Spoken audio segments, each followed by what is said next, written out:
Electric vehicles 2023 sales results and 2024 outlook. Sustainability drives brand preference in the beauty sector. And International Realty sees sustainability as a differentiator in home sales. Food Trends Report sees importance of sustainability in restaurants.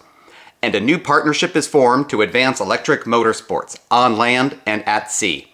All on this week's edition of Sustainable Life 5 in 5. My take on 5 highlights in the world of sustainable living, all in under 5 minutes. Hi everyone, and welcome to Sustainable Life 5 in 5 here on my Sustainable Life channel.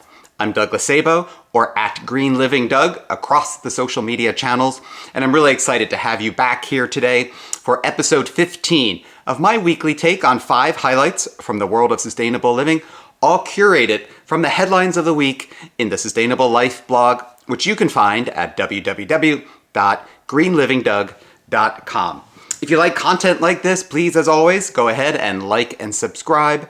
And as usual, would love to hear from you on your take, reactions to what I share today, or your own highlights from the world of sustainable living.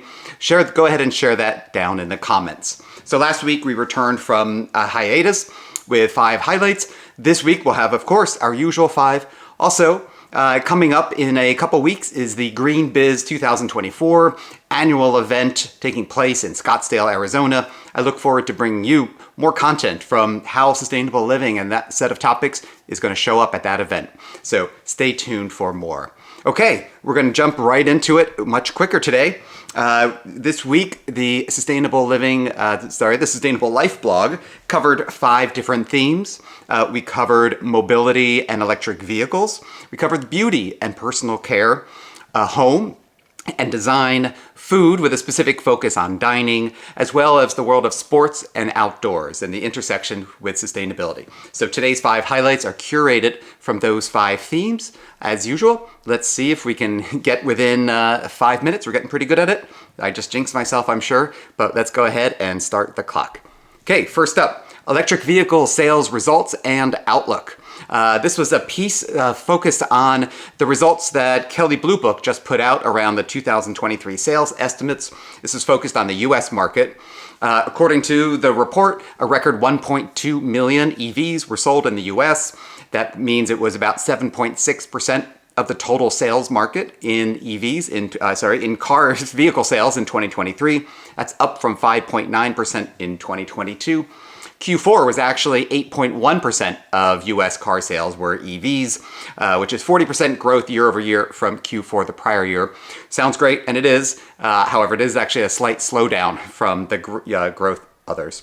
They really see in this report 2024, they're calling the year of the more product, more incentives, more inventory, more leasing, more infrastructure. So go ahead and check that out. A lot more great statistics there that you'll see, including how EVs are representing more than 10% of vehicle sales for brands like BMW, VW, Mercedes, Audi, Volvo, and Porsche, in addition to the 100% club, Tesla, Rivian, Fisker, and VinFast.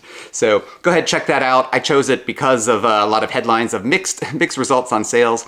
Good to see these actual numbers. Okay, second, sustainability drives beauty brand preference. This was a piece from Axios, who was looking at how sustainability of beauty brands can translate into bottom line results. So the folks at Karma Wallet, which allows consumers to link their credit cards to their database of evaluated companies, scored on sustainability features with over 18,000 brands included. They looked at almost 2 million different transactions, and they compared how consumers purchase before seeing the information about the brand sustainability performance and after. And the results showed a growth from 4% to 10% in beauty products overall, brand preference for the sustainable brands, 6% to 27% in the skincare category, and 10% to 28% in the hair care category. So chose this because there's always a focus on intention action gap among consumers. Does a brand leaning in on sustainability actually drive bottom line results? Here's some interesting data to show that it does in this particular sector, and look forward to having some more results like that. Okay, Highlight number 3, sustainability as driving the luxury housing marketplace. This was a coverage of a new luxury outlook report from Sotheby's International Realty. It was a survey of 550 of their brokers from around the world. And really the headline of this report is that sustainability is showing up as part of mainstream considerations in the home search process, whether that's looking for homes with solar panels, eco-friendly heating systems, garages with EV charging capabilities. And not only are they buyers seeking this, but they're actually even willing to pay a price premium, as we often hear about in some of these topics. So while historically sustainability of home features might have been seen as a detraction from the home sales or a lower price, now we're seeing this pivot. And especially with more and more of younger generations entering the home buying marketplace, I think it'll be great to see this conversation continue. Okay, number 4, sustainability trends in restaurants. This was a piece in VegNews, the results of GrubHub's annual Food Trends Report. So lots of reports coming out in the last couple of weeks as we hit this new year. According to the GrubHub report, they have data showing that there's continued surge in plant-based consumer preferences for restaurant offerings.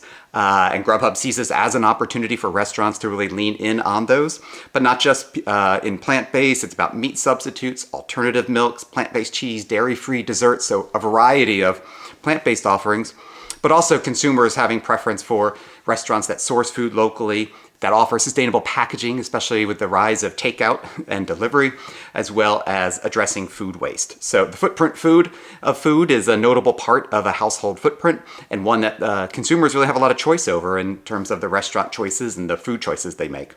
So great to see those trends. Check that out for more. Finally, a new electric motorsports partnership.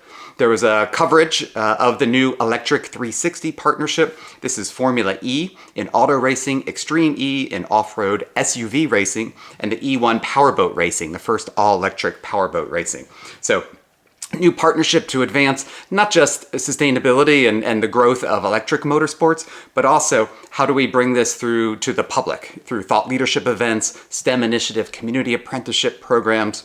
Why did I choose this? I often talk about, when the sports world, the sustainability of sport and sustainability through sport. And a number of the brands, including Formula E, really talk about the race to road innovation. How do we bring this to the marketplace and engage fans and spectators? 5 minutes there. Check out that piece, check out the others. Tell me more down in the comments what you think of this week's highlights, and if you had others in these categories.